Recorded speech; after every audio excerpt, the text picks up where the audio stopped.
Bab 1399, ayahnya tidak bisa dipermalukan. Tata letak. Menggunakan peradaban Sui Ming sebagai bidak catur. Mendengar apa yang dikatakan Bu Jina Sui, semua orang di aula terkejut, tetapi kemudian diikuti oleh keraguan. Siapa yang memiliki kemampuan untuk menggunakan peradaban Sui Ming sebagai pion? Tetapi karena kalimat ini diucapkan oleh Bu Jina Sui, meskipun setiap orang memiliki keraguan dalam hatinya, tidak seorang pun berani mempertanyakannya. Gu Jina Sui tidak banyak bicara, dia hanya berdiri dan berjalan keluar. Di dalam pavilion, semua orang saling memandang dengan bingung. Setelah keluar, dia menatap langit. Saat itu, awan tebal seperti tinta muncul di langit dan bergerak cepat menuju cakrawala. Setelah beberapa saat, awan hitam tebal menutupi seluruh langit. Kemudian, kilatan petir menyambar langit. Badai datang. Belum lama ini, seorang wanita yang menyebut dirinya Jalan Jahat tiba-tiba datang ke peradaban Sui Ming. Dengan kekuatannya yang tak terkalahkan, dia menyapu bersih banyak sekali prajurit top peradaban Sui Ming saat itu, dan mengalahkan kepala perwira militer peradaban Sui Ming yang berada di urutan kedua setelah penguasa Sui Ming. Setelah verifikasi identitas, diketahui bahwa dia memang buah dari pohon kehidupan peradaban Sui Ming, tetapi dia lahir dari anak pohon dari pohon kehidupan. Setelah itu, buah Jalan Jahat ini lulus ujian pengurus utama tanah kuno dan akhirnya menjadi pengurus utama tanah kuno yang baru. Jauh di lubuk hatinya, dia selalu curiga dan berhati-hati tentang kemunculan pengurus utama yang tiba-tiba ini, karena tujuan pihak lain tampaknya adalah untuk posisi pengurus utama, tetapi dia tidak punya bukti. Justru karena dia tidak punya bukti, dia tidak bisa berbuat apa-apa, karena wanita ini begitu kuat sehingga bahkan dia sedikit takut. Jalan jahat. Selain itu, kebaikan dan kejahatan hidup berdampingan. Kemanapun ia melewati alam semesta, ia tidak hanya dapat menyerap kejahatan alam semesta, tetapi juga menyerap kebaikan alam semesta itu. Pihak lain muncul terlalu tiba-tiba, dan langsung menjadi pengurus utama. Dia hampir bisa menyimpulkan bahwa pihak lain pasti datang dengan suatu tujuan.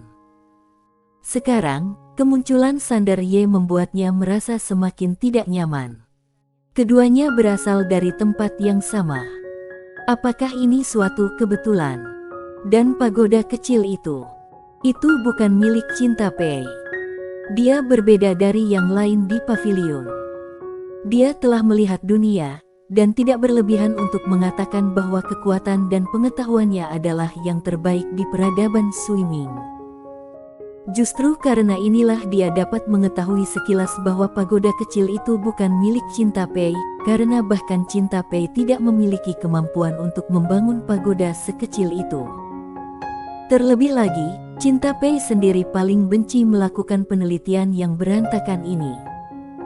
Jika bukan Cinta Pei, lalu siapa yang menciptakannya? Lagi pula, bocah kultivator pedang itu juga sedang mengembangkan jalan tatanan. Hal ini mau tidak mau mengingatkannya pada sesuatu. Pertempuran Dao Agung. Penguasa semua alam semesta.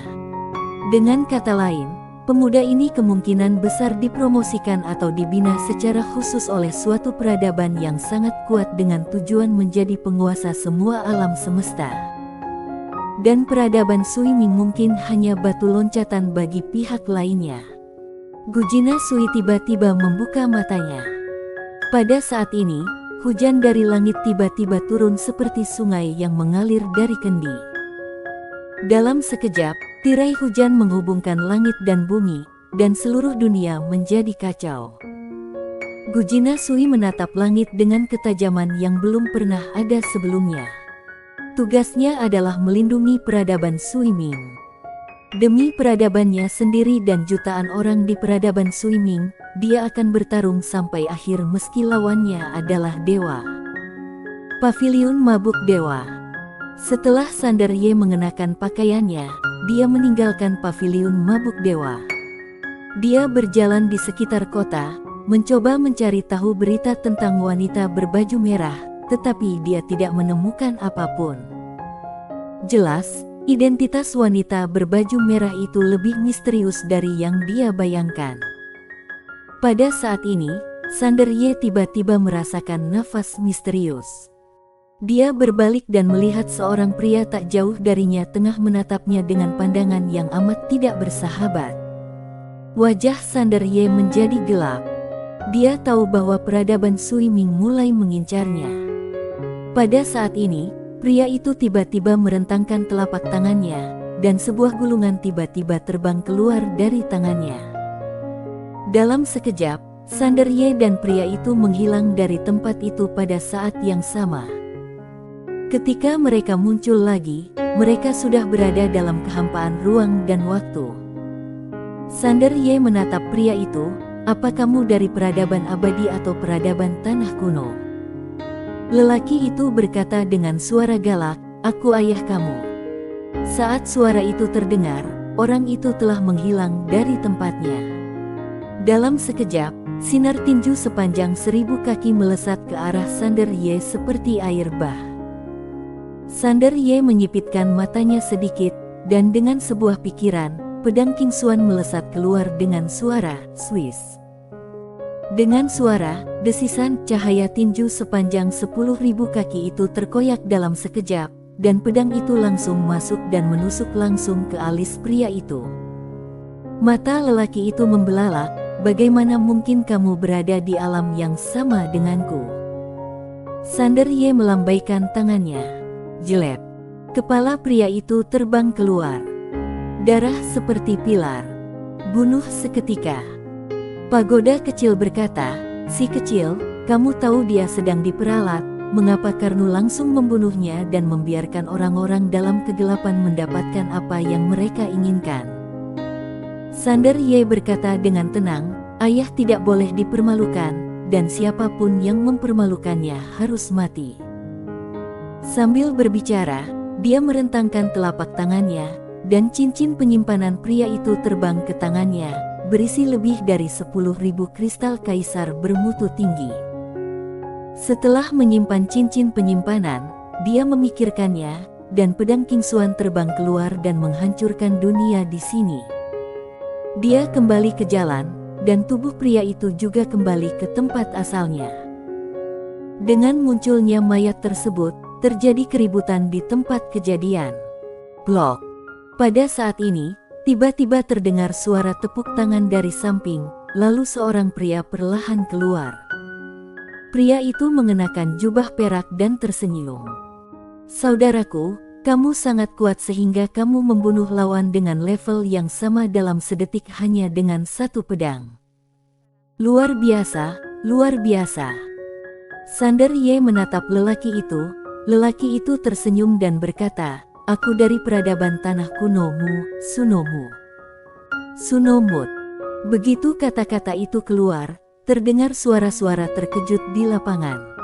Salah satu dari 3 pahlawan tanah kuno. 3 pahlawan tanah kuno adalah Rukoli dari peradaban kehidupan abadi, Kunomu dari peradaban tanah kuno, dan Yolosui dari peradaban Sulming. Ketiga orang ini adalah orang-orang paling jenius di antara generasi muda dari Bige peradaban besar di tanah kuno. Sander Ye menatap pria di depannya, sedikit terkejut karena dia tidak bisa merasakan alam pihak lain. Dia menatap mayat di tanah, lalu menatap pria itu, "Orangmu." Sunomu menggelengkan kepalanya, "Dia berasal dari tanah kuno, tetapi bukan dariku. Orangku tidak sebodoh itu sehingga mereka tidak dapat melihat trik sederhana seperti itu untuk menimbulkan masalah." Sander Ye tertawa. Dia benar-benar terkejut dengan IQ orang ini. Sunomu tersenyum dan berkata, "Kakak, bagaimana kalau kita pergi minum?" Sander Ye mengangguk, "Oke." Sunomu berkata, "Silakan." Setelah beberapa saat, keduanya tiba di sebuah restoran mewah.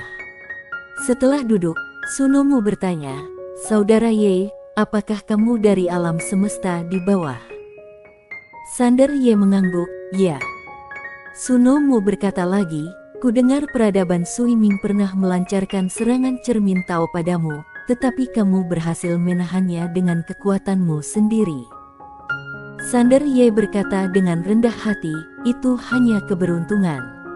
Suno Mu tersenyum dan berkata, "Saudara Ye terlalu rendah hati. Mampu melawan cermin Tao dengan kekuatan Kaisar Agung, aku harus mengatakan bahwa kamu benar-benar tak terkalahkan." Awalnya aku tidak percaya, tetapi ketika aku melihat saudara Ye menghunus pedangnya tadi, aku pun percaya. Sander Ye tersenyum dan berkata, "Saudaramu, kamu datang menemui aku. Apakah ada sesuatu yang terjadi?" Suno Mu mengangguk, lalu berkata dengan serius, "Saudara Ye, awalnya, peradaban tanah kuno tidak berniat ikut campur dalam masalah antara kamu dan peradaban Yang Ming. Tetapi, kami tidak menyangka bahwa peradaban Sui Ming akan memainkan trik kotor dan dengan sengaja mencoba memprovokasi konflik antara peradaban tanah kuno dan kamu." Saat dia berbicara, wajahnya tiba-tiba menjadi dingin, dan dia berkata dengan marah, "Niatnya jahat. Harus dibunuh." Sander Ye berkata, "Apakah Nona Haori berasal dari peradaban tanah kuno?"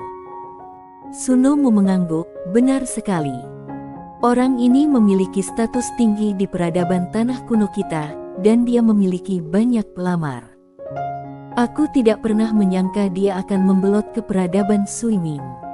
Kami telah memenjarakannya sekarang. Setelah dia mengaku, kami akan pergi ke peradaban Sui Ming untuk meminta penjelasan." Sander Ye melirik Suno Mu dan tersenyum, "Sejujurnya, aku cukup khawatir sebelumnya, tapi sekarang tampaknya kekhawatiranku tidak perlu." Suno Mu tersenyum dan berkata, "Saudara Ye, apakah kamu khawatir peradaban tanah kuno akan digunakan oleh peradaban Sui Ming dan kemudian berperang dengan saudara Ye?" Sander Ye, "Ya. Tapi sekarang sepertinya aku meremehkanmu." "Haha." Suno Mu tertawa, "Saudara Ye, peradaban tanah kuno kita telah mampu bertahan selama bertahun-tahun. Bagaimana mungkin kita dengan mudah jatuh ke dalam rencana orang lain untuk menabur perselisihan?" "Sejujurnya, ketika peradaban Sui Ming mengincar saudara Ye, kami sudah menyelidiki saudara Ye. Oleh karena itu, begitu saudara Ye tiba di tanah kuno, kami sudah mulai menyelidiki kamu. Tetapi, kami tidak pernah menyangka bahwa peradaban Sui Ming akan begitu berbahaya dan menggunakan cara yang begitu kejam, dan kami tidak pernah menyangka bahwa Haori sebenarnya adalah salah satu dari orang-orang mereka." Sander Ye bertanya dengan rasa ingin tahu, "Saudaramu, bukankah kalian bertiga adalah aliansi?" Suno Mu tersenyum dan berkata, "Ketiganya adalah peradaban yang berbeda, jadi bagaimana aliansi ini bisa kokoh? Hanya karena beberapa alasan khusus, semua orang dapat menyelamatkan muka dan tidak akan terjadi konflik besar. Tetapi secara diam-diam, seperti kali ini, jika Haori tidak mengaku, kami tidak dapat berbuat apa-apa." Sander Ye mengangguk sedikit, "Aku mengerti." Pagoda kecil tiba-tiba berkata, "Untungnya, peradaban tanah kuno ini cukup pintar, kalau tidak, kamu benar-benar harus menjalani hidup yang penuh dengan pemukulan lagi." Sander Ye tersenyum dan tidak mengatakan apa-apa. Suno Mu tiba-tiba berkata dengan suara yang dalam, "Saudara Ye, apakah kamu kenal Gujina Sui?" Sander Ye menggelengkan kepalanya, "Aku tidak tahu." Suno Mu berkata dengan sungguh-sungguh, "Wanita ini adalah kepala lembaga pemikir peradaban Sui Ming. Dia pasti yang merencanakan kali ini, dan dia pasti tidak akan menyerah. Karena itu, kamu harus berhati-hati." Gujina Sui. Sander Ye mengangguk dan diam-diam mengingat nama itu di dalam hatinya. Suno Mu tiba-tiba berkata, "Saudara Ye, mengapa peradaban Sui Ming menargetkanmu seperti itu? Kamu harus tahu bahwa benda ilahi seperti cermin Tao digunakan dalam perang antar peradaban dan tidak pernah digunakan untuk melawan individu. Sander Ye menggelengkan kepalanya dan tersenyum, ceritanya panjang. Melihat Sander Ye tidak mengatakan apa-apa, Sunomu tidak bertanya lagi. Setelah beberapa saat, Sunomu bertanya, "Saudara Ye, apa rencanamu untuk masa depan?" Sander Ye mendesah pelan, "Aku hanya bisa menjalani selangkah demi selangkah." Sunomu tersenyum dan berkata, "Kakak Ye masih sangat muda, tetapi memiliki kekuatan yang luar biasa. Kebetulan peradaban tanah kuno sedang merekrut orang-orang berbakat. Kakak Ye, apakah kamu tertarik untuk bergabung dengan peradaban tanah kuno? Selama kamu bersedia bergabung, kamu bisa mendapatkan sumber daya kultivasi, wanita, wanita muda, wanita dewasa, lolita, wanita murni, wanita lugu, apapun yang kamu inginkan." Bersambung.